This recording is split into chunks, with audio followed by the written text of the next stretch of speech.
Saya izin pamit. Apa sih JadiBerkah.id? JadiBerkah.id merupakan sebuah platform penghimpunan donasi zakat, infak, dan wakaf atau disebut Ziswaf.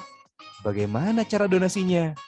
Sangat mudah. Kamu bisa mengakses informasi tentang Ziswaf di JadiBerkah.id. Pertama, lakukan registrasi singkat. Lalu pilih programnya, kemudian masukkan data diri dan nominal donasi, klik lanjutkan. Masukkan kode CAPTCHA sebagai verifikasi, lalu klik lanjutkan. Kemudian konfirmasi kebenaran transaksi, lalu klik tunaikan. Selanjutnya, dapatkan kode pembayaran atau nomor virtual account Jadi Berkah. Lakukan pembayaran melalui BSI Mobile atau channel bank lainnya ke nomor virtual account Jadi Berkah. Alhamdulillah, transaksi berhasil. Notifikasi pembayaran langsung dikirim ke email. Khusus transaksi wakaf akan ditambahkan akta ikrar wakaf dan sertifikat wakaf. Di JadiBerkah.id, mudah donasinya, mudah bayarnya, dan mudah memonitornya. Bank Syariah Indonesia. Assalamualaikum warahmatullahi wabarakatuh. Apa kabar sahabat Jadi Berkah dan teman-teman semua yang sudah masuk di webinar kita di pagi hari ini. Senang sekali saya Alvis bisa hadir kembali bersama dengan sahabat Jadi Berkah di pagi hari ini, di Sabtu pagi ini. Mudah-mudahan semuanya dalam keadaan sehat ya. Dan hari ini kita bakal ngobrol-ngobrol dengan salah satu narasumber kita yang mungkin teman-teman sudah mengenal beliau ya, yang suka warawiri di media sosial ya, dan bicara tentang keuangan syariah. Kemudian hari ini juga hadir bersama kita. Kalau yang kemarin minggu lalu sudah mengikuti webinar dari JadiBerkah.id dan likes ya, pasti juga ketemu beliau di hari Jumat kemarin tanggal 30 September. Nah, hari ini kita akan ngobrolin masih bicara tentang keuangan syariah ya. Dan siapa ya beliau ini? Saya mau cek dulu nih siapa aja yang sudah hadir di pagi hari ini. Saya akan sapa satu persatu. Mudah-mudahan semua dalam keadaan sehat. Ada Kak Amalia Rizky Nuraini. Selamat pagi. Assalamualaikum. Terima kasih sudah bergabung bersama kami di webinar pagi ini. Kemudian ada sahabat Jadi Berkah Hermawan, Bapak Hermawan, ada Ibu Eva Kofifa, Khairana, dan masih banyak lagi. Dan tentu saja saya pengen kenalin dulu nih, pengen nyapa dulu nih beliau. Mana ya? Assalamualaikum Mas Greget Kalabuana. Waalaikumsalam warahmatullahi wabarakatuh. Ya Allah, saya selalu lihat di konten-kontennya di Instagram nih. Makasih Mas. Apa kabar? Baik, alhamdulillah. Ini BTW saya nggak bisa share video karena tulisannya katanya nggak bisa oleh hostnya gitu. Oh gitu, sayang sekali ya. Baik, teman-teman sahabat Jadi Berkah, saya di pagi hari ini akan membantu webinar kita hari ini. Jadi Berkah bersama Literasi Keuangan dan Ekonomi Syariah Likes dari BSI Maslahat mengajak teman-teman untuk bersama-sama kita belajar ya tentang keuangan syariah dan ekonomi syariah. Yang pagi hari ini kita akan ngobrolin tentang passive income cara Rasulullah. Nah, selama event ini berlangsung pagi hari ini bersama Mas Greget Kalabuana, kita akan sekaligus ya mengajak teman-teman untuk berdonasi. Karena kita banyak sekali program-program. Nah, kali ini kita akan angkat program beasiswa sahabat pelajar Indonesia BSI Maslahat. Dan tentu saja donasi dari teman-teman ini akan mengangkat dan membantu sahabat-sahabat Jadi Berkah kita yang kebetulan belum seberuntung kita dalam sisi pendidikan seperti itu ya. Dan jangan lupa nanti selepas ini, bukan selepas ini ya, selama event berlangsung atau kegiatan ini berlangsung akan ada giveaway untuk 2 orang penanya yang beruntung. Saya akan pilih nanti siapa, atau Mas Greget akan menunjuk nih siapa ya yang akan beruntung untuk mendapatkan giveaway kita di akhir acara. Nah, akhirnya ketemu juga nih. Salah satu orang yang selalu saya pantau tuh Instastory-nya dan Instagram-nya ya. Oke. Mas lagi di mana nih hari ini? Saya lagi di rumah aja di tempat tinggal. Terus nanti Oke. masih ada acara juga tapi di JCC Oh, ini lagi di sampai Jakarta. siang. Saya Di kebetulan lagi di Jakarta. Jogja nih. Oh, di Jogja. Iya. Nah, Mas, sebelum kita lebih lanjut ngobrolin passive income ala Rasulullah ini, saya pengen kenalin Mas Greget dulu nih sama teman-teman yang barangkali belum kenal, belum kenal. Beliau ini teman-teman, sahabat jadi berkah, merupakan lulusan Bachelor of Economic in Human Resource Management dari Universitas 11 Maret ya, dan predikat summa cum laude. Luar biasa, Masya Allah. Kemudian di tahun 2016 beliau akhirnya menyelesaikan Master of Science in Islamic Finance and Management di Durham University UK. Jauh banget ya, Mas. Saya pasti senang banget nih belajarnya. Kemudian 2017 beliau juga lagi ambil bisnis administration ya di University of Mannheim, Jerman ya, Mas ya. Ya. Kemudian terakhir beliau teman-teman sahabat jadi berkah memperoleh dan mendapatkan sertifikat Islamic Finance Planning Executive Program dari Islamic Banking and Finance Institute Malaysia. Dan experience-nya juga luar biasa ini kalau saya lihat. Saya jadi insecure nih. Beliau aktif saat ini dari 2017 sahabat jadi berkah sampai hari ini di United Nations Development Program sebagai Islamic Finance Specialist, dan kegiatan-kegiatannya lebih fokus pada keuangan syariah ya, Mas ya. Betul. Dia juga pernah aktif dan masih aktif kayaknya ya di Islamic Banking Research Assistant di Otoritas Jasa Keuangan, International Education Program Coordinator 2014 sampai 15 di Dompet Duafa. Ternyata beliau ini sahabat jadi berkah benar-benar familiar sih sepertinya.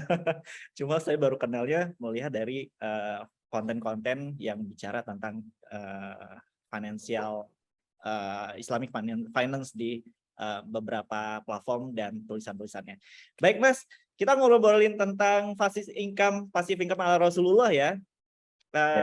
Banyak banget nih cerita dan berita-berita yang kamu investasi sekian, kemudian nanti akan dapatin sekian persen setiap bulan. Nah, ini nih kita harus kupas nih dari sisi Islamic finance-nya.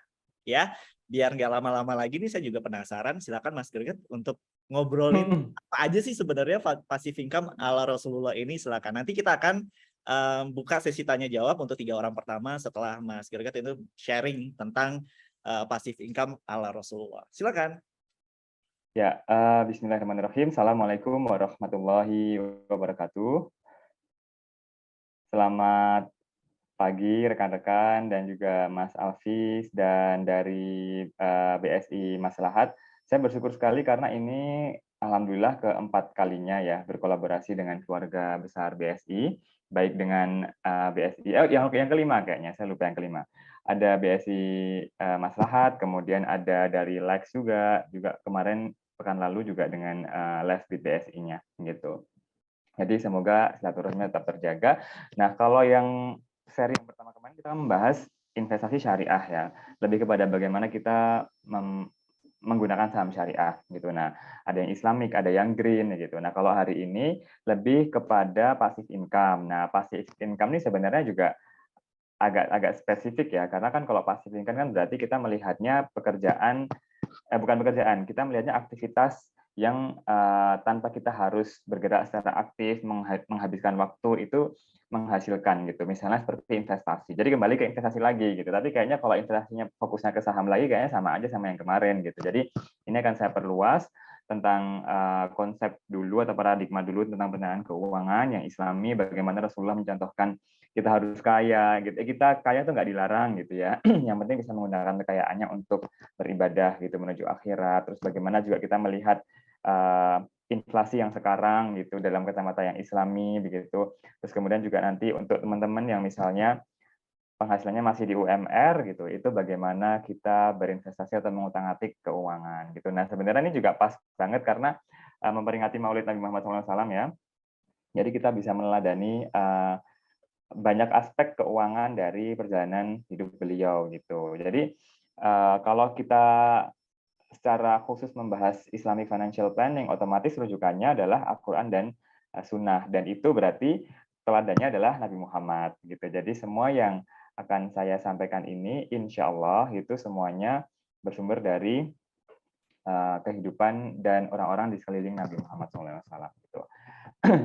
Wealth generation. Kenapa wealth generation? Nah, ini lucu juga karena ketika saya menyampaikan tentang wealth accumulation gitu ya, atau akumulasi kekayaan gitu, atau menghimpun, mengumpulkan kekayaan, kemudian wealth preservation gitu ya, melestarikan. Kadang istilahnya akumulasi itu tidak sesuai dengan syariah. Konotasinya adalah lebih kepada menumpuk harta gitu. Padahal sebenarnya esensinya adalah bagaimana kita itu menghimpun tapi untuk digunakan menuju ke hal-hal yang besar gitu. Misalnya ya ke akhirat, ke hal-hal yang sifatnya sosial, pembangunan gitu. Makanya tetap menggunakan wealth generation gitu.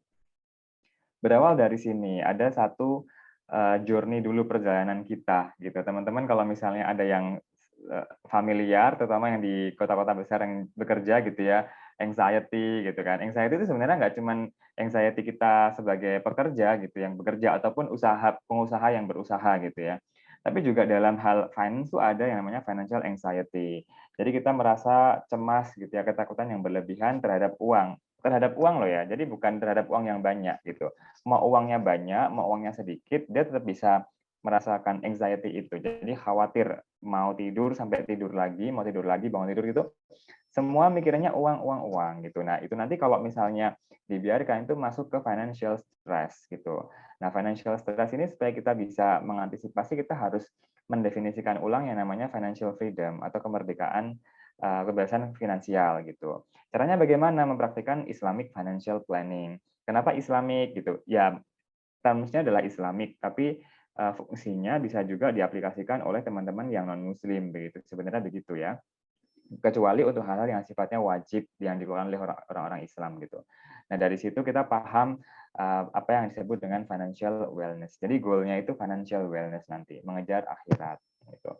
Nah, ini teman-teman nih kalau misalnya selama ini ada yang kadang insomnia gitu ya, nggak pede ketemu temen gitu, nggak mau ketemu temen gitu ya, menarik diri dari masyarakat, terus sakit kepala atau mungkin diabetes, depresi, emosi, uring-uringan, itu bisa jadi karena ada tekanan keuangan loh gitu. Jadi ya mungkin juga karena emang nggak punya uang, tapi dalam kita memaknai uangnya itu kurang pas gitu. Jadi lebih kepada dapat tekanan finansial, financial stress gitu.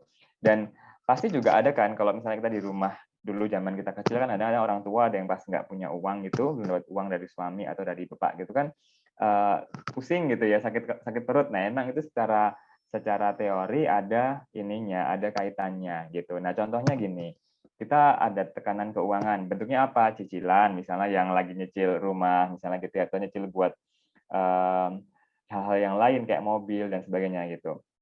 Nah, itu kan kalau misalnya tidak dikelola dengan baik, kemudian kita stres gitu, terus mendorong perilaku yang berisiko tinggi. Misalnya apa? Ya malah justru minum alkohol gitu ya, terus drugs dan lain sebagainya yang sebenarnya perilaku berisiko tinggi ini juga apa namanya, konsekuensinya biayanya mahal juga gitu. Kita kan misalnya beli alkohol atau rokok atau hal-hal yang negatif yang lain gitu, itu kan juga butuh biaya ya, dan biayanya tuh nggak murah gitu. Apalagi di luar negeri gitu.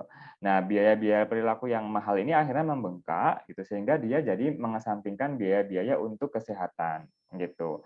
Yang awalnya untuk kesehatan dialihkan ke biaya-biaya perilaku berisiko tinggi tadi gitu. Nah, akibatnya apa? Akibatnya dia mendapatkan kepuasan sesaat dengan minum-minum atau mungkin dengan rokok atau melakukan hal-hal yang lain yang sebenarnya tidak positif, tapi mental sama psikisnya atau bisa jadi fisiknya terganggu gitu.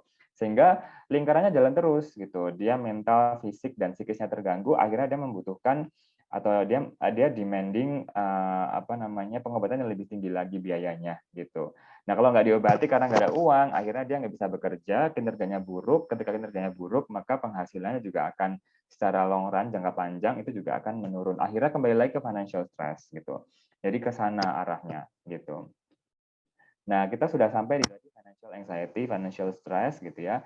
Untuk mencegah itu atau menanggulangi itu, kita meredefinisi financial freedom yang hakiki yang menurut perspektif Islami itu. Islami tapi universal gitu ya. Jadi sebenarnya financial freedom itu bukan melulu tentang uang gitu, tapi tentang bagaimana kita berperilaku terhadap uang. Jadi bukan masalah uangnya banyak atau sedikit tadi, termasuk yang anxiety tadi. Orang yang uangnya banyak, anxiety secara finansial juga tetap ada gitu. Orang-orang yang hobinya investasi misalnya, yang pengen dapat passive income, dia ngoyo banget gitu ya, sampai ngelihatin grafik-grafik, mencoba seluruh jenis instrumen investasi gitu ya, tapi jiwanya terus-menerus terbelenggu dengan uang itu, jadi malah dia nggak tenang gitu. Jadi bagaimana kita berperilaku terhadap uang gitu. Di situ ada mental, ada emosional, ada physical gitu ya, spiritual, educational proses gitu kalau menurut Robert Kiyosaki. Nah, secara Islami sebenarnya Islam kan agama yang menyeluruh ya dan seimbang ya. Jadi kita kalau melihat financial freedom itu kacamatanya adalah kacamata dunia dan akhirat gitu. Jadi ada keseimbangan di situ. Dunia dan akhirat, kemudian individu dan sosial, kemudian material dan spiritual gitu. Jadi tujuan dari kebebasan keuangan atau kemerdekaan secara finansial itu adalah kita sukses di dunia dan juga di akhirat. Di akhirat juga dipikirkan sehingga nanti instrumen-instrumennya juga ambil instrumen-instrumen yang halal gitu, yang halal dan toyib gitu ya, yang memberikan satu keterjaminan, mendekati keterjaminan kita selamat di akhirat juga gitu kan. Jadi kita melihat passive income gitu, kekayaan kita, terus investasi, tabungan, pokoknya segala yang berhubungan dengan uang itu bukan sebagai tujuan akhir.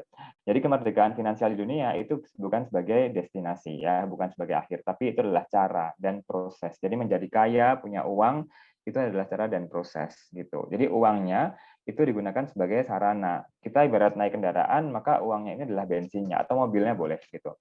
Jadi bukan tujuannya. Tujuan yang kita tuju menggunakan mobil atau motor itu adalah tempatnya tadi akhirat tadi gitu. Jadi jangan salah. Jadi jangan menjadikan uang sebagai orientasi duniawi gitu ya, ngumpulin duit tapi akhirnya dipakai buat apa kita juga akhirnya nggak tahu, bahkan tidak paham konsep waris sehingga pas udah dikumpulin meninggal ya udah gitu doang kan gitu. Nah, berarti kalau kayak gitu kita nggak menjadi orang kaya dong gitu. Nggak juga. Kalau kita lihat sejarah-sejarah di keislaman, Nabi Muhammad SAW itu sudah jelas ya, beliau adalah orang yang kaya, sejahtera. Tapi gaya hidupnya tidak menjadikan beliau berjarak dengan umatnya gitu. Nah, berbeda dengan yang sekarang gitu kan. Yang sekarang kan orang-orang cenderung menunjukkan kekayaannya sehingga itu menimbulkan jarak sosial gitu. Dan itu pun kalau kekayaannya asli ya, karena nanti ada teorinya di belakang itu namanya fake wealth gitu. Looking successful itu berbeda dengan being successful. Nah, kalau yang saya sampaikan ini mereka adalah beliau-beliau ini adalah being successful gitu, tidak looking successful gitu. Jadi berbeda antara rich and wealthy. Wealth gitu ya. Rich itu yang kelihatan, oh pakai tas branded ini itu gitu ya. Tapi kalau wealth mungkin dia pakainya biasa gitu ya, nggak pakai jam tangan yang ini itu. Tapi ternyata asetnya banyak gitu dan dia menggerakkan ekonomi masyarakat. Nah, kan gitu. Itu Nabi Muhammad. Kemudian Umar bin Khattab, ladangnya dengan nilai valuasi yang sekarang mencapai triliunan gitu. Ladang orang mana yang sampai triliunan di zaman sekarang kan gitu. Kemudian kisah-kisah Abdurrahman bin Auf, Utsman bin Affan, Mansa Musa, atau pimpinan-pimpinan lain zaman dulu yang mereka bisa mengentaskan kemiskinan gitu ya, sehingga tercapai nol kemiskinan, nol mustahik, zero poverty, atau juga ada guaranteed minimum basic income. Ini adalah konsep di mana setiap orang penduduk itu mendapatkan sekian dirham dari negara. Jadi mereka itu mendapatkan pendapatan minimum, mau laki-laki mau perempuan itu mendapatkan. Nah ini ternyata pas pandemi kemarin juga diteliti sama negara-negara lain, mereka juga lagi menggodok untuk menciptakan instrumen yang sama. Jadi setiap warga negara itu mendapatkan hak dasar basic income itu, penghasilan dasar yang universal basic income namanya. Dan ternyata itu Abu Bakar As-Siddiq yang memulai gitu. Ternyata juga diadopsi, dieksplorasi zaman sekarang. Tentunya itu bukan sekedar memberikan memberikan pendapatan dasar ya, penghasilan dasar untuk masyarakat ya, tapi di situ ada esensinya. Jadi misalnya begini, ketika seseorang itu sudah mendapatkan penghasilan dasar yang dijamin oleh negara, mau dia perempuan mau laki-laki, maka dia bisa mencukupi kebutuhan hidupnya dengan itu. Sehingga kalau dia bekerja, itu untuk melengkapi. Jadi bekerja itu ya untuk meningkatkan taraf hidup, sehingga kalau dia milih pekerjaan yang buat dia meaningful, buat dia sesuai dengan kompetensinya. Dia tidak akan tertekan secara martabat dan harkatnya. Kan kalau sekarang kita bekerja itu ya untuk mencukupi kebutuhan hidup kita. Jadi ya udahlah dapat seadanya lah, yang penting bisa makan. Misalnya begitu. Itu kan kita berarti sedikit mengesampingkan harkat ya, sehingga orang-orang ya udah lepas jilbab nggak apa-apa gitu misalnya, ya udah nggak bisa sholat juga nggak apa-apa, ya udah ini itu. Padahal kalau di konsep Islami mereka dijamin oleh negara supaya ya mereka tidak menggadaikan keimanannya itu untuk bekerja gitu, karena kebutuhan dasarnya sudah dijamin itu tadi. Nah, konsep itu sedang digodok gitu di luar negeri, bukan di Indonesia gitu ya. Terus Ya, kemudian belum. belum di sini gitu. Habis ini mudah-mudahan ya, Mas Ya, ya, betul. Nah, berproses ya. nah tapi ini Mas, kalau kalau kita mengharap ke sana itu kan berarti turunannya banyak ya. Sumber untuk membiayai itu dari mana? Misalnya dari APBN tentu nggak cukup. Apakah dari pengelolaan sumber daya alam yang lebih produktif gitu ya? Atau mungkin juga ada sumber-sumber lain kayak dana filantropi juga dimasukkan gitu, atau yang lain-lain. Sama dengan ketika terjadi nol kemiskinan atau apa zakat yang dikumpulkan tuh dicari mustahilnya udah nggak ketemu karena semua orang udah dapat gitu ya, atau semua orang udah jadi mustaki gitu. Itu juga pernah kejadian, tapi itu juga dengan strategi gitu. Itu bukan dengan semata-mata orang-orang bayar zakat terus zakatnya berlimpah, enggak, tapi di sana ada restrukturisasi APBN, kemudian birokrasi, kemudian pengenalan nilai entrepreneurship. Itu tuh zaman Abdurrahman bin Auf dan itu Umar bin Khattab dan Umar bin Abdul Aziz gitu. Nah, kalau nggak salah dua Umar. Nah, itu terjadi seperti itu gitu. Artinya mereka semua kaya, tapi kekayaannya pengusaha-pengusaha ini dia juga gunakan untuk berpikir gitu ya, bagaimana kebijakan ekonomi gitu ya, kebijakan fiskal itu bisa membantu memakmurkan semua orang gitu. Jadi bukan menghimpun kekayaan untuk individu gitu. Jadi tidak sekedar ini ya, tidak sekedar menumpuk kekayaan ya. Nah, itu yang laki-laki. Yang perempuan juga iya gitu, sama aja. Khadijah binti Khuwailid ini istri Rasulullah SAW ya. Beliau adalah seorang komisaris, ada yang bilang direktur eksekutif. Intinya beliau adalah top women gitu. Jadi beliau bisa berusaha gitu ya, menguasai perdagangan gitu ya. Ya tentu dengan harkat dan martabat yang juga tinggi gitu. Dan bahkan kemarin saya sempat ngisi acara, saya lupa dengan The Komunitas gitu ya, salah satu fashion, ada yang bercerita seorang Khadijah gitu, ketika beliau adalah seorang komisaris, kemudian beliau seorang direktur eksekutif gitu ya. Beliau juga berpenampilan layaknya seorang direktur eksekutif gitu. Jadi bukan kemudian terus compang-camping gitu, enggak. Standarnya juga beliau apalagi istri seorang nabi begitu ya. Jadi dia menunjukkan juga selayaknya istri seorang nabi itu seperti apa gitu. Artinya apa? Eh, penampilanmu adalah jalan dakwah juga gitu loh. Nah, itu juga ditunjukkan sampai ke sana. Lalu juga ada Syifa binti Abdullah yang dia ternyata dapat kewenangan sebagai penjaga pengawas pasar yang biasanya dilakukan oleh laki-laki ya. Kemudian Zainab binti Muawiyah, beliau industri rumahan, kalau nggak salah jahit, saya nggak lupa, pokoknya industri rumahan gitu ya. Ternyata sangat sukses, bahkan penghasilannya melebihi suaminya, sehingga dia membantu perekonomian keluarga dan juga menafkahi anak-anak yatim gitu. Jadi wanita pun juga bisa seperti ini. Jadi tidak hanya laki-laki gitu. Bahkan nih yang agak lucu nih, kalau nggak dari Forbes, dari Time, saya lupa, ada satu survei yang ternyata laki-laki zaman sekarang itu lebih tertarik dengan high earning women. Jadi lebih tertarik dengan wanita-wanita yang berpenghasilan tinggi gitu. Bukan kemudian menghapuskan kewajiban memberi nafkah, enggak gitu. Dan ini surveinya juga saya rasa bukan di Indonesia ya. Kalau di Indonesia kayaknya hasilnya beda nanti gitu. Nah, jadi ini mungkin saya melihatnya karena high earning women itu women perempuan-perempuan yang punya profil seperti ini ya, seperti Siti Khadijah, kemudian Syifa dan Zainab. Jadi mereka adalah orang-orang yang independen, menghasilkan, tapi juga kemudian tidak menghapuskan ketergantungan atau rasa butuh mereka terhadap suami gitu. Itu. Nah, karena saya sering dapat pertanyaan ya, gimana kalau nanti istrinya penghasilannya lebih tinggi atau karirnya lebih cemerlang gitu, kita takut minder, insecure gitu. Padahal trennya itu sudah beda, trennya justru malah laki-laki banyak yang suka dengan high earning women tadi. Nah, kembali ke merdeka secara finansial. Artinya, untuk mencapai ke sana kita harus bekerja, berikhtiar. Ya bisa berusaha, berdagang, harus bekerja ke orang gitu ya, membekalkan kerjaan juga boleh. Nah, ikhtiar itu diikuti dengan rasa cukup gitu. Qanaah, ikhlas, ridho, bersyukur.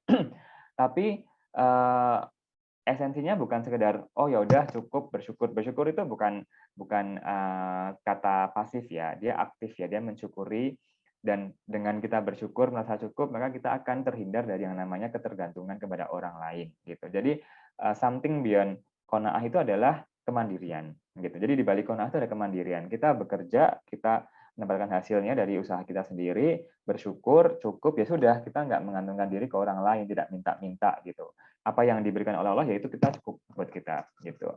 Nah, masuk ke merdeka secara finansial, kalau seandainya mencapai ke sana dilakukan dengan ikhtiar, dengan qanaah, terus nanti teknisnya secara praktis ada pemilihan investasi, kemudian cash flow, distribusi, dan sebagainya, yang itu menggunakan kacamata syariah, maka kita bisa memaknai proses perencanaan keuangan ini sebagai ibadah gitu. Termasuk menentukan passive income itu juga bagian dari perencanaan keuangan gitu. Nah, sekarang teknisnya financial planning.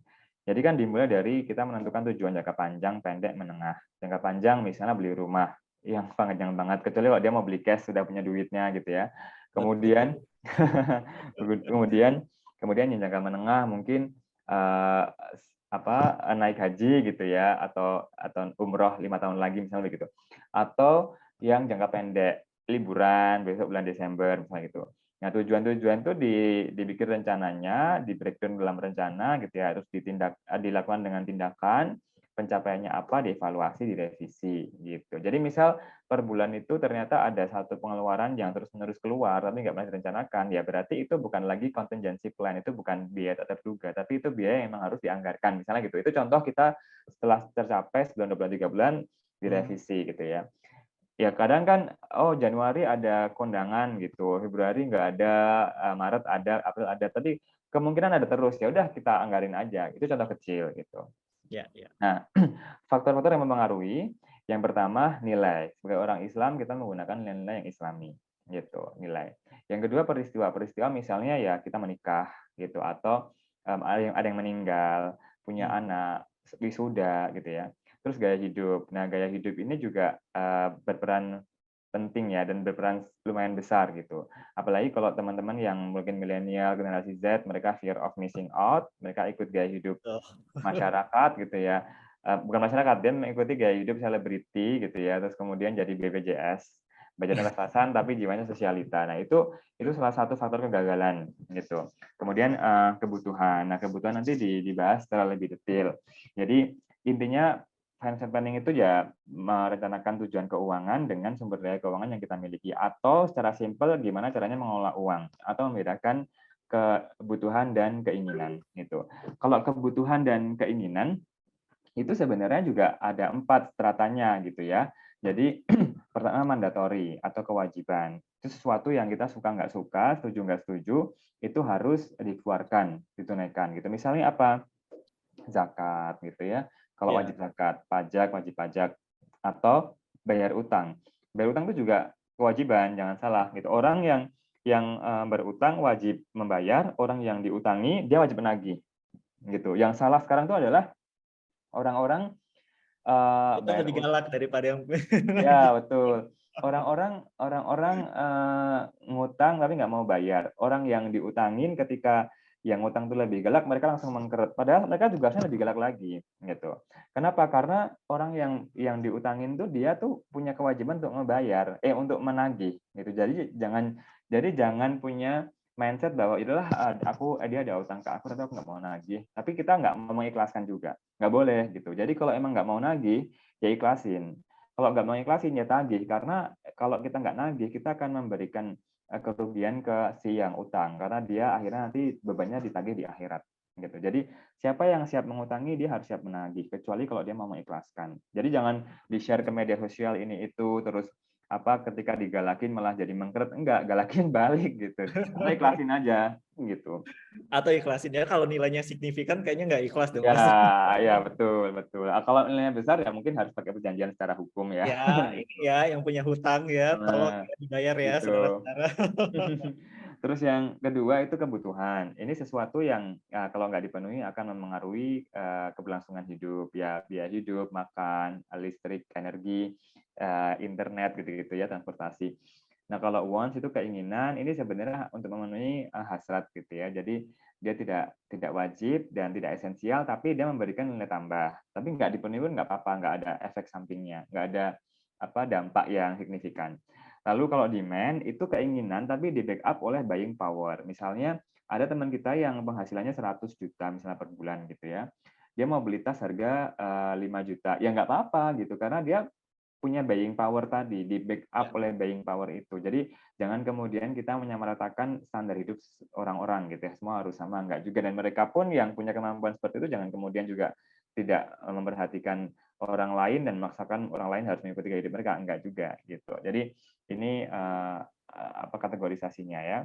Ya. Nah, kenapa kita harus melakukan perencanaan keuangan? Yang pertama kita paham halal haram gitu ya, biar berkah dan sejahtera. Terus kemudian juga tadi ikhtiar, kita bertawakal, ridho, kita paham konsep keberkahan gitu ya, hartanya itu tidak hilang-hilangan gitu ya, dan dia bertambah, bertumbuh, berkembang. Terus skala prioritas tadi yang 4 tadi. Terus juga stabil dan terjaga. Jadi secara praktis, kenapa kita melakukan perencanaan keuangan supaya kita bisa mengantisipasi dan mendapatkan solusi dari masalah-masalah keuangan. Jadi orang-orang yang menyalahkan keuangan itu bukan orang-orang yang udah pendapatannya udah menengah ke atas atau yang udah kaya raya, enggak. Justru orang-orang yang mungkin mohon maaf masih pas-pasan gitu ya, atau gajinya belum UMR misalnya gitu, ya harusnya UMR sih. Nah, UMR itu justru perlu juga untuk kita bisa terlepas dari itu gitu. Jadi rumah tangga yang masih defisit, net defisit gitu, itu juga perlu gitu. Jadi justru dengan penyerahan keuangan kita tahu mana yang perlu diotak-atik, mana yang kurang gitu, gimana gaya hidupnya yang sesuai gitu.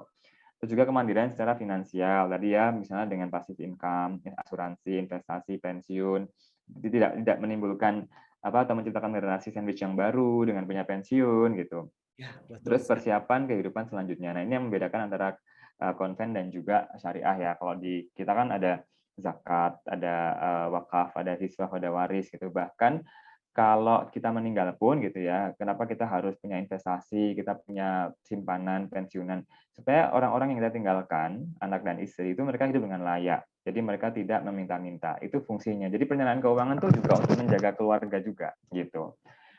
Pilarnya apa aja? Pilarnya ada cash flow yang paling bawah sebelah kanan. Cash flow ya. Jadi penghasilan dan pengeluarannya kita cek apakah surplus, defisit atau balance gitu. Kemudian akumulasi dan preservasi. Jadi mengumpulkan dan melestarikan dengan cara diputar gitu. Termasuk temanya kali ini passive income. Ada beda antara passive income dan juga side hustle ya. Kalau misalnya nih, saya sudah bekerja di kantor A gitu ya, kemudian saya punya usaha yang lain, usaha yang lain itu berarti itu bukan passive income gitu, itu second income, side job, side hustle gitu. Passive income itu adalah pendapatan yang didapatkan dengan cara pasif. Jadi kita nggak ngapa-ngapain, misalnya ditanam di instrumen investasi, suku gitu ya, atau saham, reksadana. Tapi kalau kita masih ikut aktif ngurusin ini itu berarti bukan passive income, itu adalah side hustle, second job, side job gitu. Jadi orang kerja di kantor A ternyata dia juga mengelola usaha online shop misalnya di internet dia sendiri gitu. Nah itu berarti dia bukan passive income gitu. Jadi ada mindset yang harus diluruskan gitu. Karena nanti ininya juga beda ya apa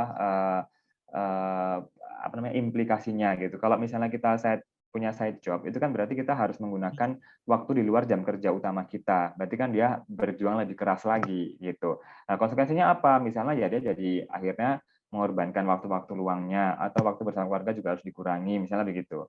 Gitu. Nah, kalau yang investasi itu bisa disebut passive income bisa atau disebut juga side job bisa. Kayak misalnya ternyata dia investasinya itu di UMKM, tapi dia juga ikut ngurusin gitu. Nah, itu juga berarti kan antara passive income atau side job gitu. Tapi ini nggak terlalu ini ya urgent untuk apa namanya dipahami banget, intinya seperti itu gitu. Jadi buat accumulation, preservation tadi ada beberapa instrumen investasi.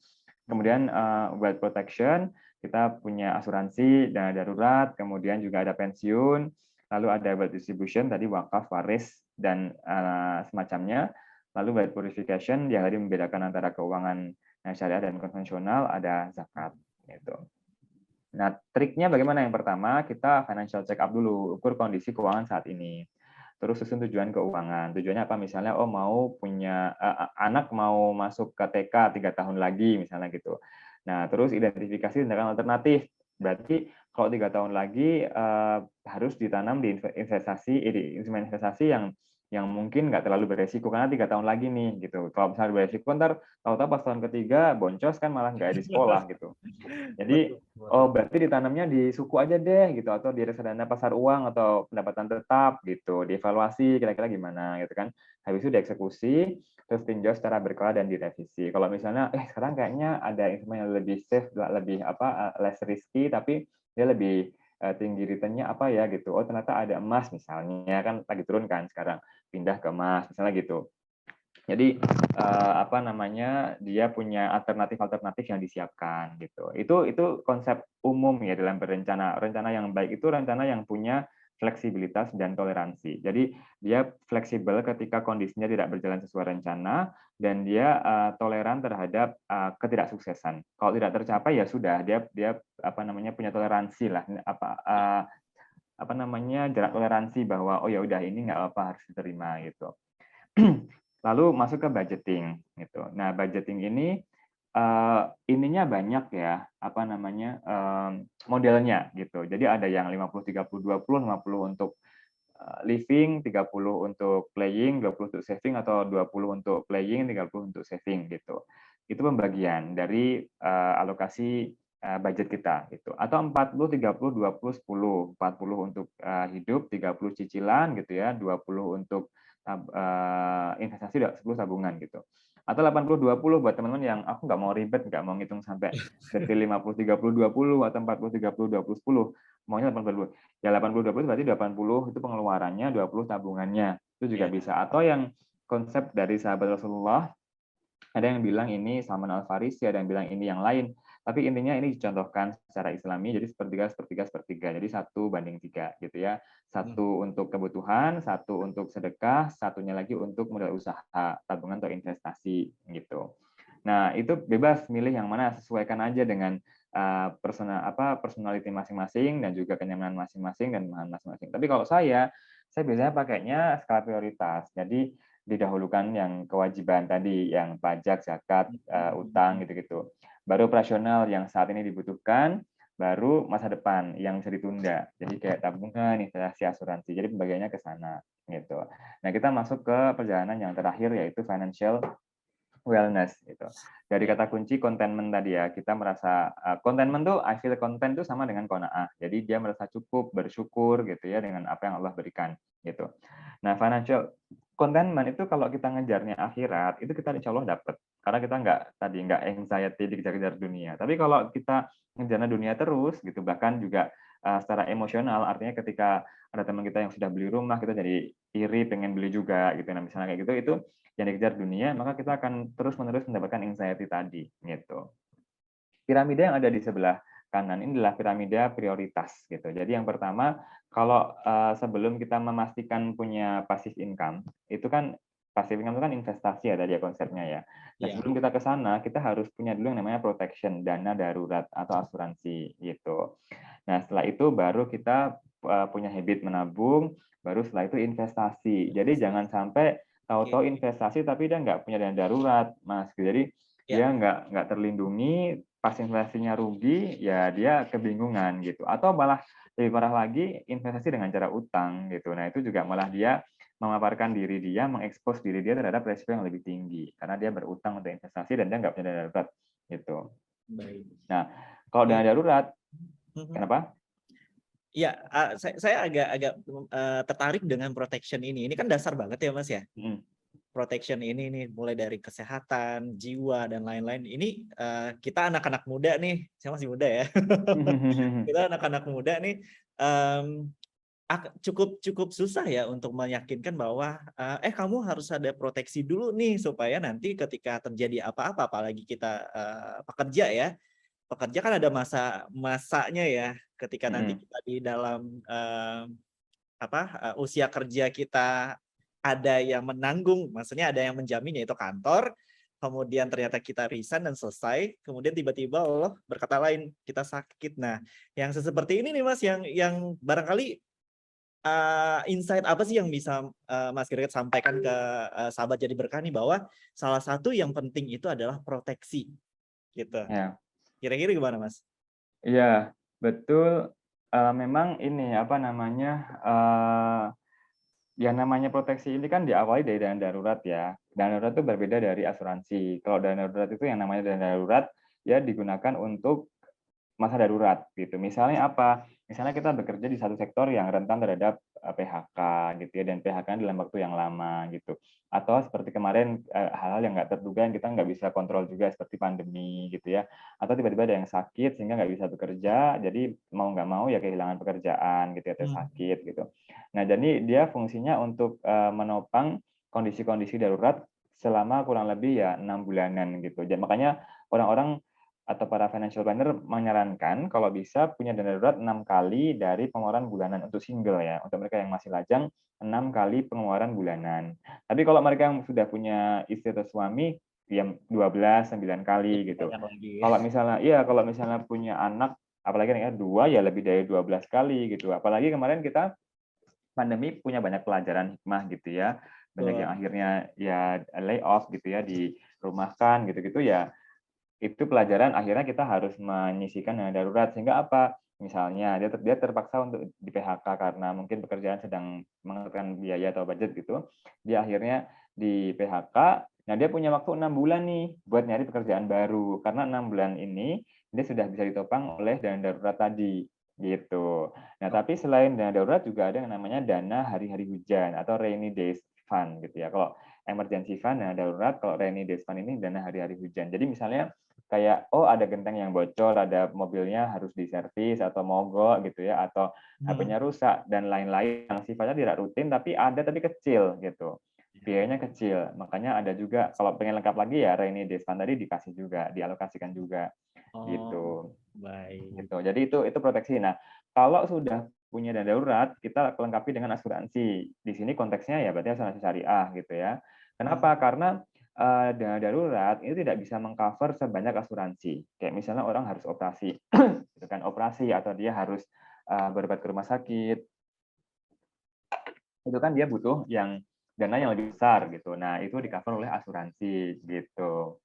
Jadi ada apa namanya layernya, dana darurat, tadi rainy day fund, dana darurat, kemudian asuransi gitu. Plus di backup dengan tabungan gitu. Nah, gimana caranya supaya bisa jadi orang yang bisa nabung gitu. Yang pertama tentukan tujuan dan target menabung. Jadi kita harus punya target nabung itu buat apa sih gitu. Ada yang berkomentar, aku diajarnya nabung ya nabung aja buat jaga-jaga gitu. Nah, buat jaga-jaga itu juga tujuan gitu. Jadi bukan harus selalu aku nabung buat beli ini, buat beli itu, buat ke sini, buat ke situ. Enggak, itu boleh, itu tujuan gitu targetnya. Tapi kita juga bisa aja aku nabung ya buat jaga-jaga karena itu tujuannya. Kenapa harus ada tujuannya? Karena kalau nggak ada tujuannya, kita pasti akan mengakhirkan tabungan gitu. Kalau kita nggak pernah punya tujuan, kita pasti akan nabungnya tadi kalau sisa gitu, kalau nggak sisa ya udah pasti begitu, ya kan? Gitu. Nah, yang kedua sisihkan di awal. Kalau mau ya pakai auto debit. Jadi dari ketika sudah punya gaji, terima gaji itu langsung di auto debit gitu ya. Jadi langsung dikurangi di awal supaya kita nggak menunggu sisa, tapi disisihkan di awal gitu. Terus pemasukan nambah, gaya hidup tetap. Jadi kalau gajinya naik, itu ya gaya hidup tetap. Jangan kemudian gajinya naik, yang awalnya dia naiknya MRT gitu ya, terus kemudian sekarang pas sudah gajinya naik, tiap hari naiknya Gokar gitu ya, dari tempat yang jauh di sana gitu. Nah itu, atau dari yang kopinya biasanya harga 10 ribuan, terus ganti Minus enam tarif puluh ya. ribuan gitu. Ya, nah ini nanti extra money dari pemasukan tambahan itu jadi keluar sebagai pengeluaran tambahan, jadi nggak ada saving gitu. Nanti dibahas di belakang namanya lifestyle inflation gitu. Nah yang keempat pengeluaran satu pintu. Nah buat teman-teman pemasukan itu kan boleh ya, pemasukan dari pekerjaan, dari side job atau side hustle, dari passive income. Tapi pengeluarannya harus satu, baiknya satu. Kenapa? Biar bisa dikontrol gitu. Kayak kita kan sekarang banyak tuh yang pakai dompet digital ya, yang biru, yang ungu, yang mana, yang merah Iya, gitu. betul. Nah, yang hijau. Nah, itu kan sebenarnya pengeluaran. Itu harus pintar-pintar ngontrolnya. Karena kalau enggak, nanti semua harus diisi dan kita nggak bisa ngerti ini keluar lewat mana, tahu-tahu habis, kurang gitu kan, saldo nggak cukup gitu. Terus juga pengingat agar menikmati hidup. Jangan lupa bahwa kita juga apa ya dianjurkan untuk juga bisa menikmati kehidupan. Artinya apa? Ya kalau memang punya uang, ya cukupi kebutuhan kita gitu. Ada beda antara orang pelit dan orang hemat. Orang pelit tuh dia bahkan tidak mau mengeluarkan uangnya Iya. untuk kebutuhan gitu. Iya, Bahkan iya. untuk kebutuhan dia nggak mau, itu namanya pelit gitu. Jadi uangnya keluar buat kebutuhan dia sendiri itu dia nggak mau. Tapi kalau orang hemat, dia nggak mau ngeluarin uang untuk keinginan. Jadi dia menunda-nunda keinginan. Nggak apa-apa karena keinginan kan. Tapi kalau yang pelit tadi kebutuhan aja itu dia nggak mau ngeluarin gitu. Jadi kayak ya gitu, bedanya seperti itu. Jadi jangan sampai kita pelit juga, tapi jangan boros juga gitu. Moderat aja. Nah ini yang masuk ke lifestyle inflation tadi. Mengapa gaji besar tapi sulit menjadi kaya? Gitu. Boleh kita bukan boleh, betul bahwa kaya itu maksudnya kaya hati ya kalau dalam Islam ya. Betul, ini juga sepakat dengan tadi financial freedom secara Islami tadi gitu. Ada orang-orang yang uangnya banyak tapi ternyata hatinya nggak tenang gitu ya. Ada orang-orang yang ya pas-pasan tapi dia bersahaja, dia merasa cukup dengan apa yang Allah berikan gitu. Jadi memang ada di hati tadi gitu. Tapi juga ada miskonsepsi atau misunderstanding di masyarakat gitu. Orang kaya karena punya penghasilan tinggi gitu. Uang yang kita dapatkan adalah uang yang kita miliki. Ini kurang pas. Jadi kita punya gaji yang tinggi belum tentu kita punya kekayaan. Kenapa? Karena tadi itu gitu. Uang yang masuk penambahan gaji. Jadi keluar juga dari gaya hidup tadi, lifestyle inflation tadi. Ganti kendaraannya, transportasinya ganti, kopinya juga ganti, bajunya ganti gitu ketika dia naik level gitu. Jadi sebenarnya dia nggak punya tambahan kekayaan atau tambahan harta atau aset karena penghasilan yang tinggi tadi. Penghasilan yang tinggi tidak menjamin bahwa orang itu kaya gitu. Iya. Kalau kaya hanya dilihat dari yang terlihat ya, dari barang-barang dan pakaian, maka yaitu sekedar kaya, looking successful gitu. Tapi kalau dilihat dari aset itu mungkin bisa dibilang being successful gitu. Yang kedua, banyak belanja adalah indikator sukses. Ini orang-orang zaman dulu, tapi kayaknya orang-orang zaman sekarang juga ada ya. Jadi kayak misalnya belanja banyak itu kelihatan sukses gitu. Saya pernah tuh sama teman saya tuh di salah satu mall yang luar yang lumayan yang levelnya A lah ya, yang besar gitu dan agak high class. Dia mampir ke toko ini, toko ini, toko ini gitu. Sepatu beli lanyard apa gitu 4 juta dan lain-lain. Dia spending.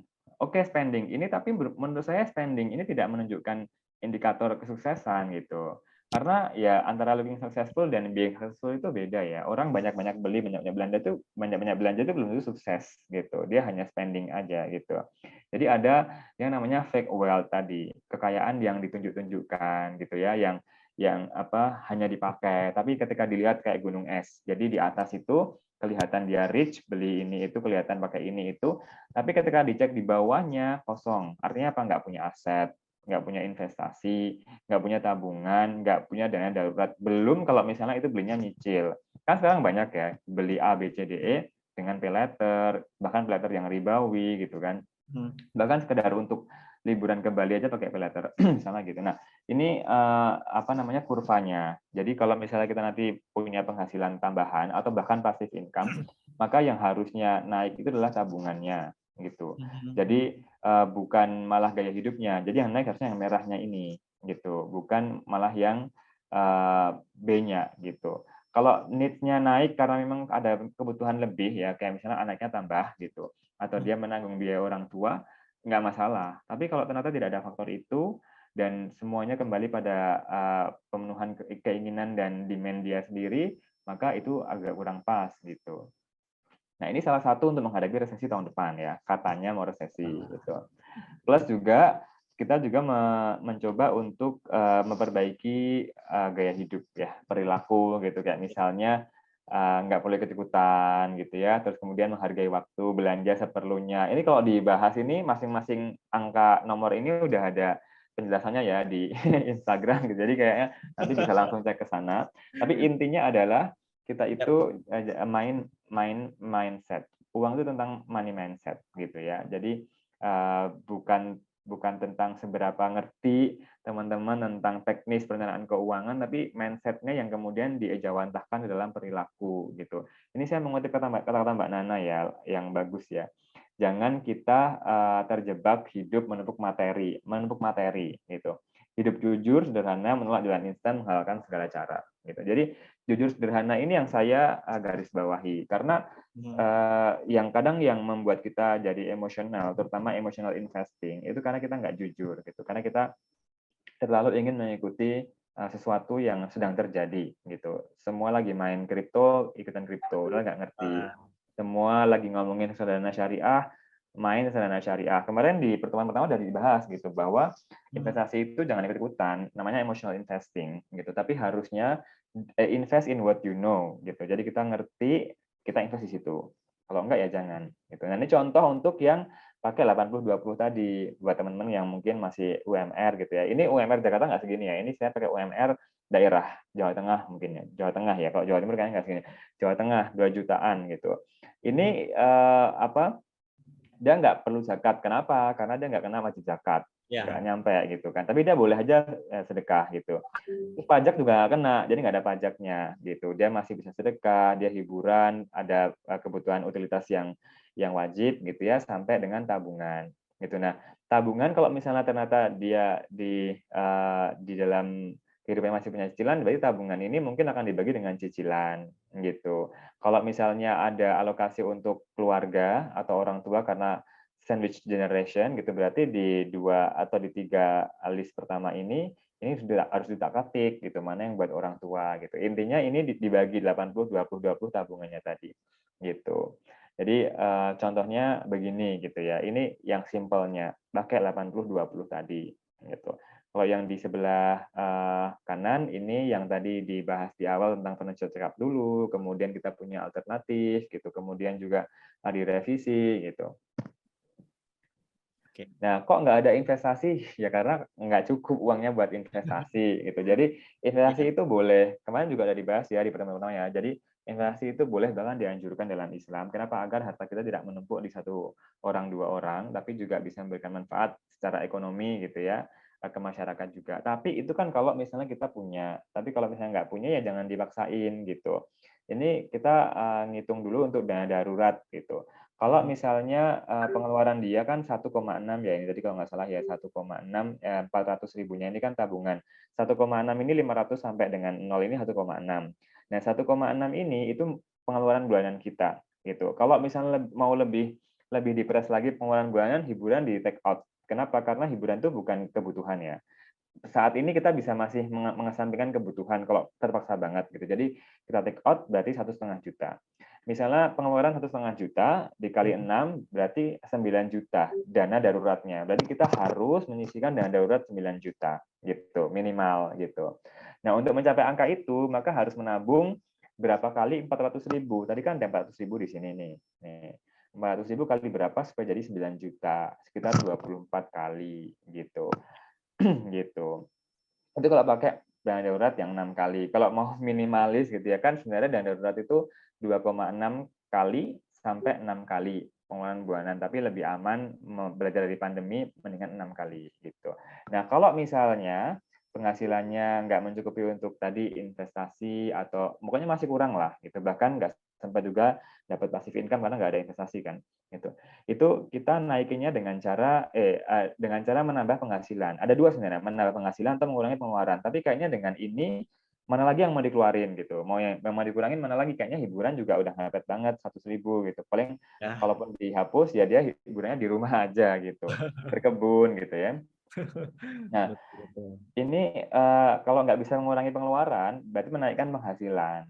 Menaikkan penghasilan dengan cara apa ya? Punya side hustle, side job tadi, upskilling, reskilling. Upskilling itu maksudnya kita ikut training supaya kemampuan kita bertambah gitu.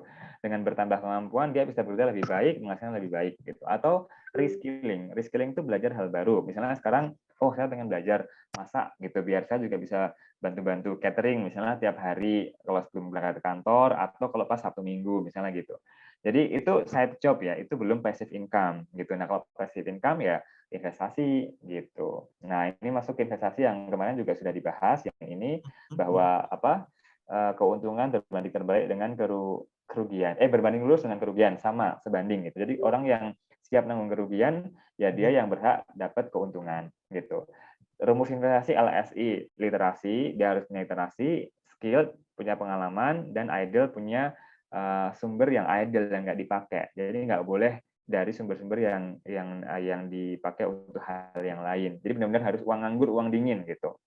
Terus halal, jelas, maslahat, barokah. Kenapa harus halal? Karena kalau nggak halal itu konsekuensinya nanti bukan cuma ke individu, tapi destruktif secara kolektif, jadi ke masyarakat juga gitu.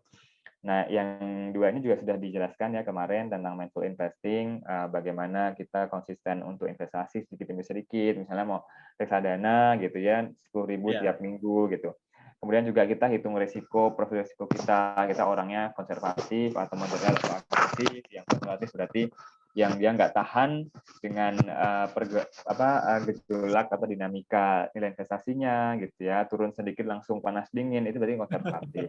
Tapi kalau kehilangan sampai 50% nggak masalah, mungkin itu agresif gitu. Ya. Terus juga diversifikasi portofolionya juga jangan hanya mikir di dunia.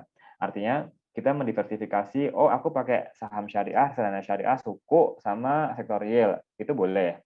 Tapi juga jangan hanya mikir itu aja, tapi mikir juga, oh aku kayaknya pengen deh yang bisa bermanfaat ke aspek-aspek keagamaan, oh yang pendidikan, oh yang kesehatan, cari model investasi yang punya manfaat ke sana gitu. Oh ini investasinya membantu pembiayaan UMKM, berarti ekonomi gitu kan. Oh ini membantu ini kok sahamnya emitennya rumah sakit gitu. Oh berarti kesehatan gitu. Gitu. Jadi kita mikirnya sampai ke sana. Nah, yang seperti itu disebut dengan ethical investing. Jadi kita ngerti bahwa investasi ini juga kompetitif berreturnnya, tapi dia juga risiko terkendali, dia berdampak ke lingkungan, tapi dia sesuai dengan agama. Artinya dia syariah gitu, halal.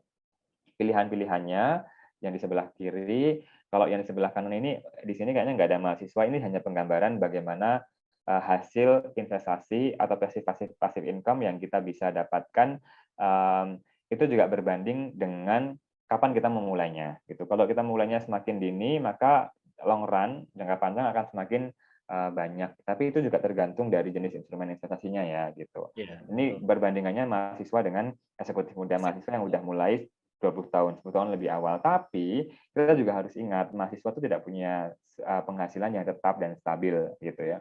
Artinya dia mengandalkan uang saku atau beasiswa, kerja part-time, hadiah yang semuanya itu tidak tetap gitu. Jadi ketika masih mulai investasi dari passive income itu fokusnya adalah belajar ngatur duit. Jadi bukan untuk cari cuan. Jadi belajar ngatur duit, ngebentuk habit tadi. Jadi nabung-nabung dulu, baru investasi gitu ya. Investasinya pilih yang syariah. Semuanya ada nih yang 5 ini yang syariah itu ada. Selain itu juga saya pikir ini juga dibilang passive income bukan, tapi ini menurut saya juga investasi gitu ya. Jadi investasi yang sifatnya ke kesehatan, kita menjaga tubuh gitu ya.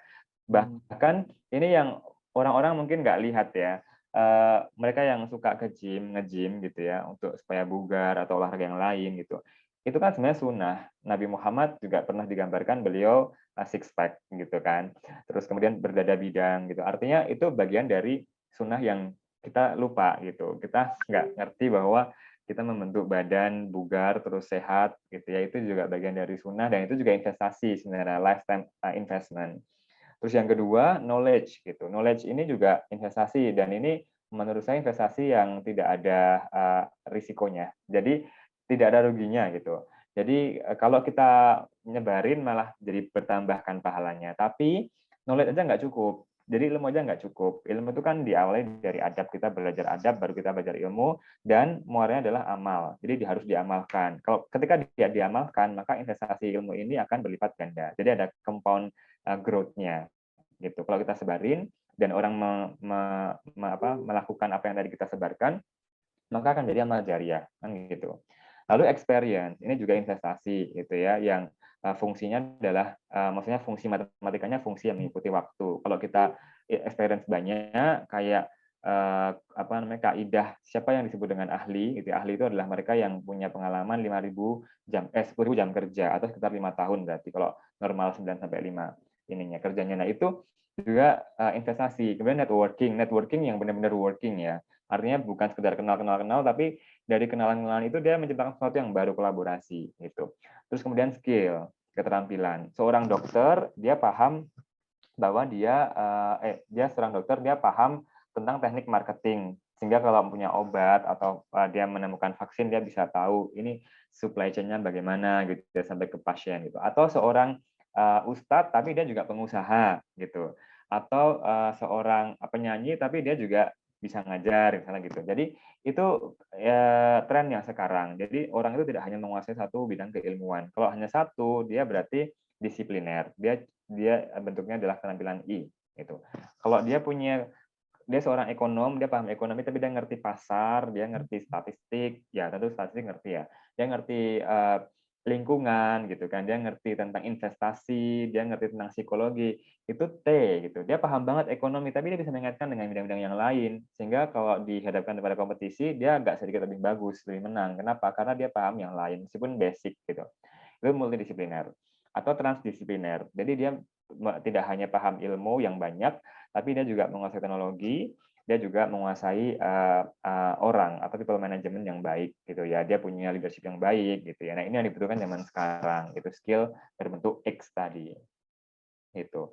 Nah, ini tentang riba nanti bisa dibaca sendiri. Ini riba zaman sekarang, saya langsung fokus ke sini. Seperti tadi misalnya utang harus tambah sekian gitu. Kemudian telat bayar didenda, tukar uang ternyata dikurangi atau disuruh bayar lebih gitu ya. Beli emas sekarang diserahkannya atau dibayarnya gitu ya bulan depan. Itu nggak boleh ya. Ya, dan lain-lain gitu. Karena emas barang ribawi sehingga setiap hari harganya berbeda. Nah, gimana caranya kita terlepas dari ribawi? Kalau yang passive income, investasi di instrumen keuangan itu udah gampang. Kenapa? Karena kita tinggal melihat, oh dia sudah punya fatwa MUI produknya gitu ya, terus terjamin karena legal secara entitasnya dari OJK juga terdaftar, diawasi gitu ya. Terus kemudian juga logis karena resikonya jelas. Tapi kalau kehidupan sehari-hari yang bukan passive income, bukan investasi, kita juga harus memastikan bahwa ribanya kita bebas dari riba, terutama dengan cara tadi bersyukur dan feel content tadi gitu. Jadi kita bersyukur untuk menghindarkan dari hal-hal yang tidak bisa kita raih gitu. Seperti contohnya begini, kayak kita nyicil ya. Cicil itu buat sebagian orang adalah mengada-adakan kemampuan yang tidak ada gitu. Jadi sebenarnya dia nggak punya kemampuan untuk beli barang A, tapi jadi ada karena nyicil gitu. Padahal kita tidak tahu apakah cicilan itu di bulan berikutnya kita masih bisa membayar gitu. Kecuali kalau dengan perhitungan yang sangat matang bahwa oh aku nggak akan di PHK karena aku pekerja tetap punya gaji ini dan di depan bulan depan masih punya gitu, oke lah, itu masih bisa kita toleransi gitu ya. Atau kalau misalnya objeknya adalah rumah boleh lah kita karena di Indonesia rumah sangat mahal harganya, jadi mungkin bisa dicicil gitu. Tapi paling enggak untuk hal-hal yang tidak esensial, tidak darurat, tidak mendesak, tapi dibayar dengan cara cicilan, bagi saya itu mengada-adakan kemampuan gitu. Dan ini juga bisa direfleksikan dengan ketidakpuasan gitu ya, ketidakmandirian dan ketidaksyukuran dengan apa yang sedang dimiliki gitu.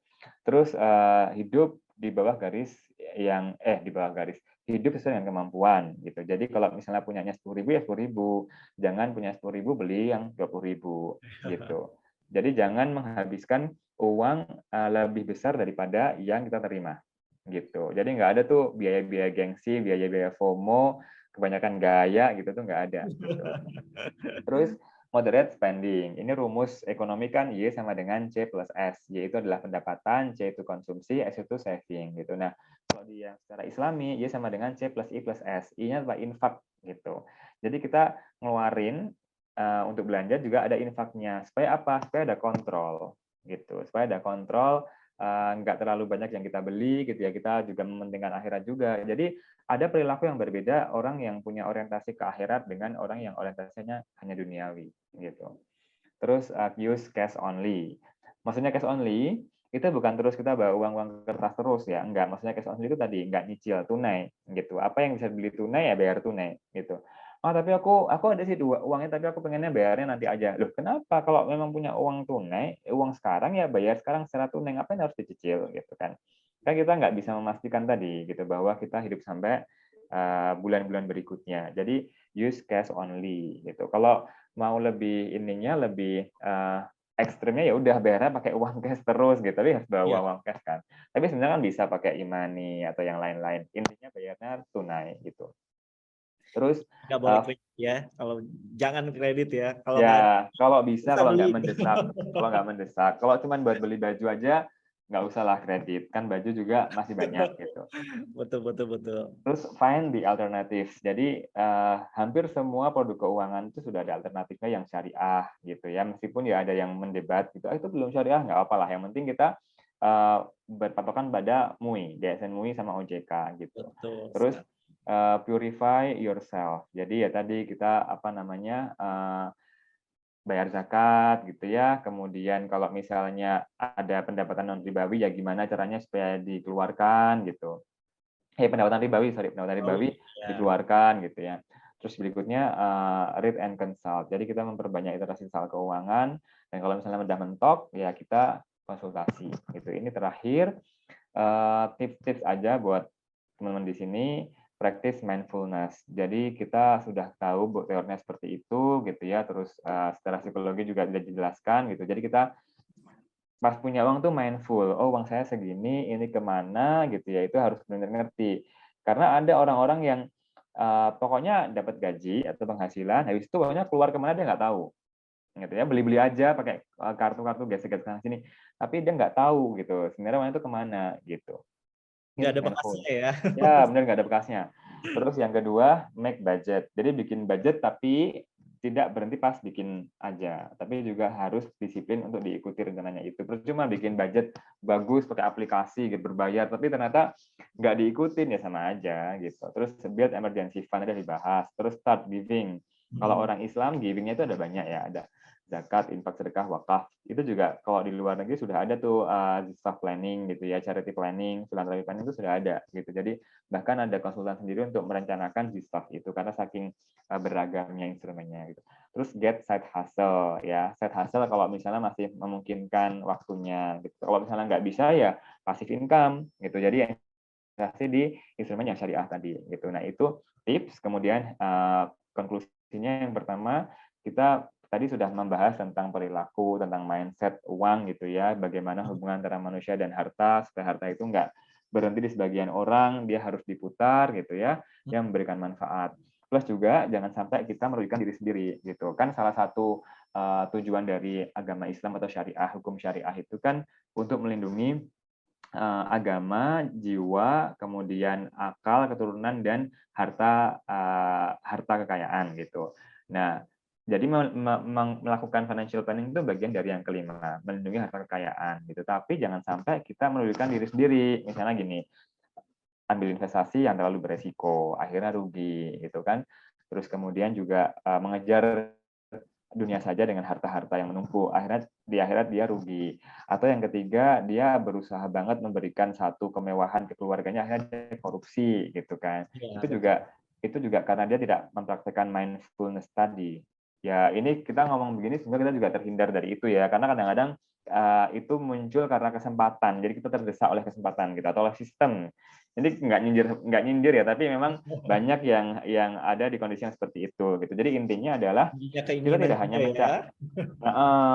jadi kita tidak hanya tidak hanya berusaha mencapai tujuan keuangan, hasratnya apa, harapannya apa, tapi juga untuk menjaga harkat tadi. Jadi ada itu. Plus kita jangan cuma mikir self reward, self healing. Oh, aku udah ngerjain ini, akhirnya healing ke Bali, dikit-dikit healing gitu. Padahal sebenarnya esensi penyelenggaraan keuangan tuh untuk mengontrol diri dan juga memproteksi diri. Kan tadi dibahas tuh proteksi banyak banget gitu ya, terus Ya. kontrol gitu, mindful gitu. Jadi esensinya itu sebenarnya di situ gitu. Nah, ini saya cukupkan sekian, saya kembalikan ke Mas Alfi. Assalamualaikum warahmatullahi wabarakatuh. Waalaikumsalam warahmatullahi wabarakatuh. Ini banyak banget ini ilmunya, banyak banget nih tipsnya, sahabat jadi berkah. Jadi buat teman-teman atau sahabat jadi berkah yang sebelumnya belum tahu gimana sih sebetulnya finance planning yang baik itu, ya tadi kita sudah bahas. Nah, Mas Greget, akhirnya kita akan menjawab beberapa pertanyaan dari sahabat jadi berkah nih. Nah, untuk teman-teman sahabat jadi berkah yang mungkin memang ada keinginan untuk memberikan beasiswa terhadap pendidikan ya, beasiswa pendidikan untuk adik-adik kita yang saat ini membutuhkan, silakan kunjungi jadiberkah.id. Di sana sudah lengkap semua metode pembayaran juga, terus program-program, salah satunya adalah program beasiswa untuk adik-adik kita yang sedang membutuhkan biaya pendidikan. Silakan saja transaksi di sana dan bisa menggunakan virtual account dari bank mana saja itu bisa kita bantu ya ditransaksikan. Mas Gaget, ini ada pertanyaan dari sahabat Jadi Berkah Amalia Rizky Nuraini. Assalamualaikum Pak. Waalaikumsalam. Kalau Salam. background-nya beliau ini adalah seorang guru TK di sekolah swasta Islam yang selama ini lebih pahamnya tentang dunia anak-anak nih. Pendidikan anak ini mulia sekali nih, anak-anak udah dididik untuk lebih dekat ke agama, itu luar biasa. Mudah-mudahan Allah merahmatinya Mbak ya. Lalu mencoba belajar berinvestasi harus dimulai dari manakah? Karena untuk belajar investasi dengan siapa dan di mana gitu dan untuk profesi guru ahsannya investasinya di mana dan bentuknya apa gitu. Pertanyaan bagus nih. Silakan Mas Greget. Ya, kalau untuk TK sebenarnya saya fokusnya bukan ke pertanyaannya, tapi justru saya malah mau titip gitu, karena kita kan kayaknya juga tidak hanya di Indonesia, tapi juga di mana-mana di negara yang lain juga kita tidak ada pendidikan literasi keuangan ketika kita masih kecil, SD, SMP, SMA, jangankan apalagi TK gitu ya. Jadi kita nggak pernah diajarin cara nabung gitu, cara mengatur pengeluaran. Kayak misalnya sesimpel dapat uang saku ya, dapat uang saku dari orang tua itu kan ya dikasih-kasih aja, tapi tidak ada satu pola didik yang oh ini tuh diperoleh dengan berusaha, oh ini harus dikemanakan misalnya gitu ya, supaya apa? Supaya ketika nanti dia dewasa dia nggak bergantung gitu. Nah, salah satu faktor penyebab adanya sandwich generation itu ya karena itu gitu, karena tidak dibekali literasi dan tradisi, dikasih uang saku ya udah dihabisin, dia nggak tahu bahwa itu membutuhkan satu proses ikhtiar yang panjang untuk menghasilkan itu gitu. Nah, jadi paling tidak Bapak Ibu guru TK, terutama TK, karena saya percaya bahwa semakin kita dididik semakin dini, semakin baik ke depannya, karena basic-nya itu dapat gitu, kayak agama kan juga begitu. Jadi saya nitip misalnya ada Bapak Ibu guru di sini baik yang TK, SD, SMP, SMA, mulai dikenalkan tentang bagaimana kita diajarkan menabung, terus kemudian investasi gitu ya. Kalau yang zakat, wakaf saya yakin di ilmu agama sudah ada, tapi untuk yang lain-lain tadi itu belum gitu. Nah, untuk pertanyaan yang tadi yang soal TK baiknya investasi di mana, sebenarnya ini sih sebenarnya faktornya atau ukurannya bukan faktor ya, ukurannya itu bukan profesinya apa gitu, tapi investasi itu kita mengukur profil risikonya gitu. Nah, profil risikonya itu misalnya Ibu yang jadi guru TK ini adalah yang konservatif gitu. Misalnya ya, ini contohnya, kayak mau invest 1 juta, ketika uang 1 juta ini ternyata nanti beresiko dan turun jadi 900.000 langsung jadi sakit ibunya gitu. Ini berarti dia konservatif gitu. Jadi uang 1 juta diinvestasikan di instrumen investasi yang beresiko sehingga jadi 900 kan rugi itu. Kan yang namanya investasi kan ada ruginya ada untungnya ya gitu.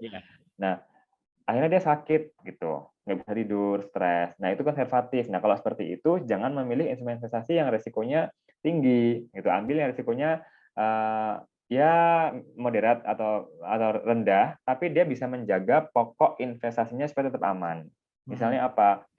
Suku gitu. Suku itu nggak akan hilang pokoknya gitu. Atau reksadana, pasar uang, pendapatan tetap gitu ya, yang dia cenderung lebih stabil, bukan stabil, lebih safe gitu, less risky. Itu juga bisa gitu. Jadi milih investasi-investasi yang menurut ibu-ibu atau bapak yang ada di sini yang sesuai dengan profil risikonya gitu. Jadi tidak masalah mau profesinya adalah seorang guru atau ustadz atau pengusaha gitu atau yang lain. Jadi ukur profil resiko sendiri-sendiri tadi. Gampangnya begitu. Yang kedua, juga harus melihat instrumen mana yang cocok. Jadi harus dilengkapi dengan pengetahuan literasi soal instrumen investasi. Sebenarnya di sesi yang pertama kemarin, pekan kemarin itu sudah ada ya, ada satu kurva yang menunjukkan mana resiko yang paling rendah, mana yang paling tinggi. Kita mulai dari tabungan. Tabungan itu sebenarnya bukan investasi ya, tapi dia punya imbal hasil mungkin sekitar 1% gitu, atau 2% melalui bagi hasil. Kalau di konven bunga gitu. Nah, habis itu deposito. Deposito, habis itu suku. Suku itu kan kalau yang peran pemerintah dia dijamin undang-undang jadi nggak bakal rugi gitu kan, karena ada underlying aset juga.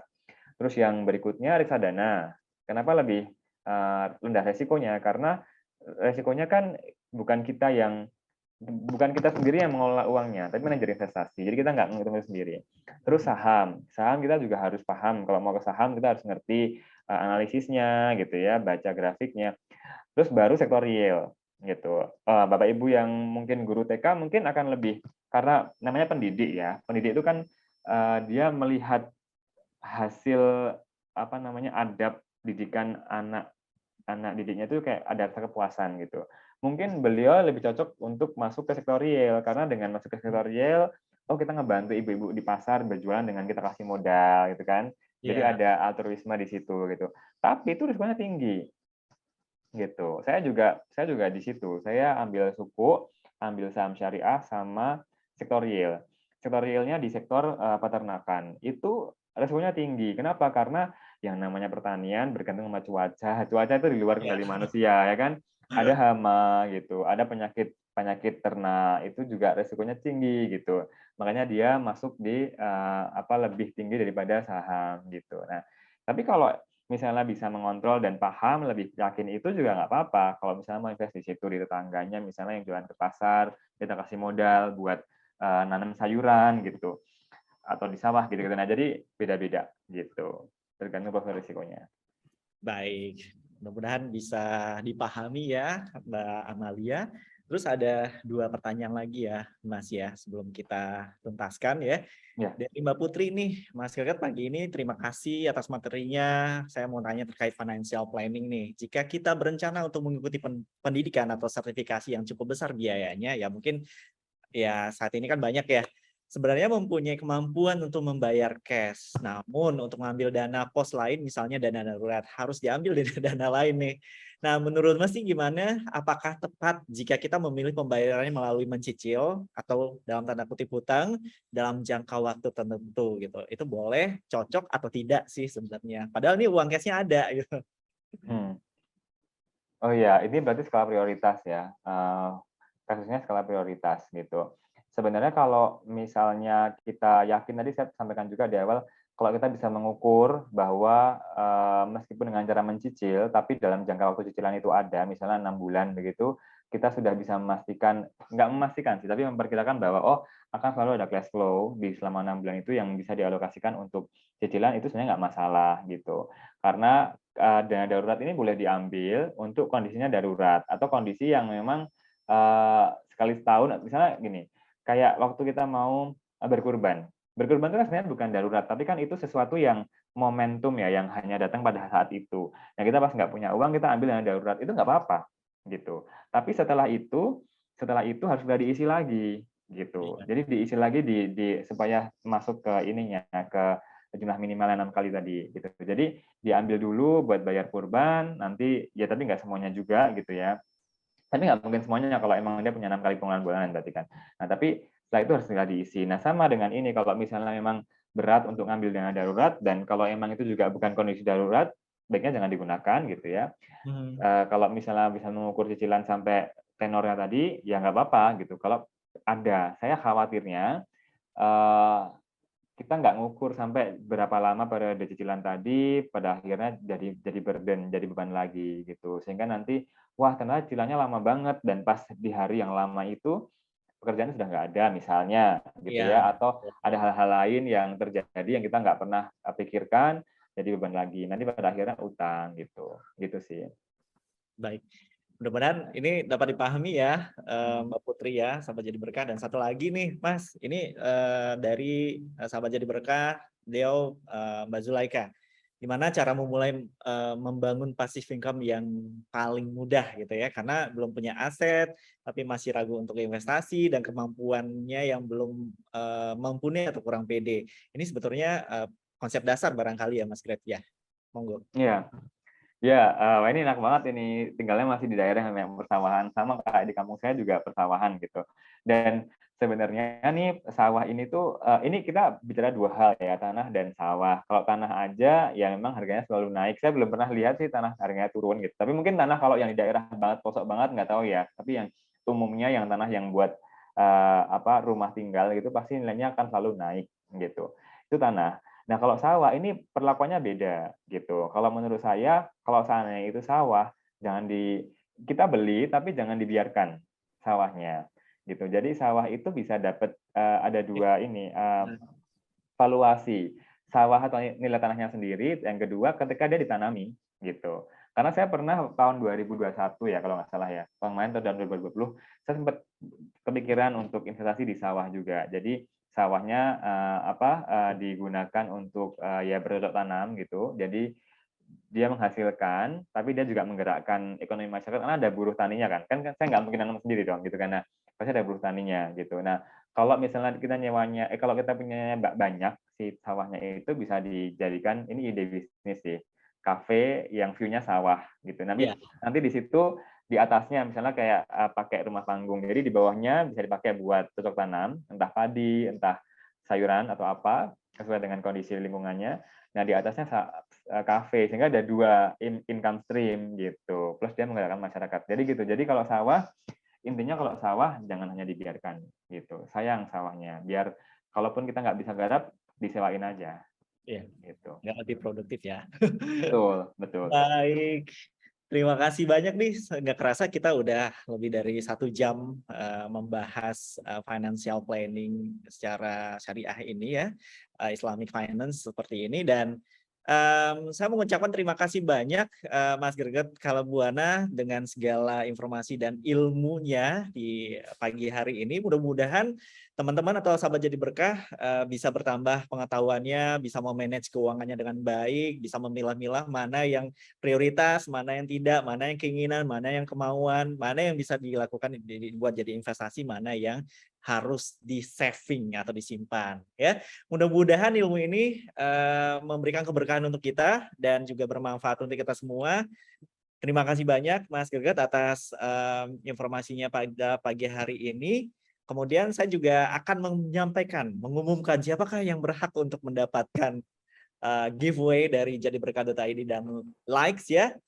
Pemenangnya adalah pertama sahabat Jadi Berkah Mbak Amalia dan yang kedua adalah Mbak Putri. Nah untuk Mbak Amalia mohon untuk dapat dikirimkan nomor handphone di kolom chat ya. Nanti tim kami akan menghubungi sahabat Jadi Berkah. Dan terakhir saya pengen ada closing statement nih dari Mas Greget nih. Boleh ya closing statement hari ini, silakan. Ya. Terima kasih banyak atas kesempatannya untuk keluarga besar BSI, Likes, BSI Maslahat, Likes BSI, dan lain-lain. Saya bersyukur sekali bisa sharing tentang pengelolaan keuangan, terutama yang kita meneladani sifat dan sikap dan perilaku Rasulullah, gitu ya. Harapannya ini tidak berhenti menjadi satu pengetahuan, tapi juga menjadi praktik yang membantu kita sehari-hari memudahkan kehidupan keuangan kita, gitu ya. Plus bisa disebarkan juga. Intinya adalah finance itu personal, rekan-rekan. Jadi finance is personal. Jadi tidak ada satu rumus pun yang berlaku benar salah untuk semua orang, gitu. Jadi kalau kita sebagai seorang Muslim, kita beragama Islam, ya kita ikuti saja, gitu. Mana yang sesuai dengan syariah, gitu ya, berkaca pada diri kita masing-masing, gitu ya, merujuk pada DSN MUI, otoritas yang terkait di Indonesia, hukum negara kita, gitu. Terus semoga dengan itu kita mendapatkan berkah. Jadi kembali kepada falah tadi, tujuannya bukan hanya di dunia dan di akhirat, dan nanti dalam proses pelaksanaannya pasti akan ada dinamika. Wah ternyata agak nggak sesuai ya, kurang apa ini itu. Nah nggak apa, enjoy the moment, trust the process, gitu. Oke, terima kasih banyak. Terima kasih banyak. Dan dengan demikian tuh berakhir sudah ya pertemuan kita di hari ini, sahabat Jadi Berkah. Dan jangan lupa untuk mengikuti selalu web series atau webinar series selanjutnya, dan kami akan hadirkan berbagai tema-tema yang menarik ya.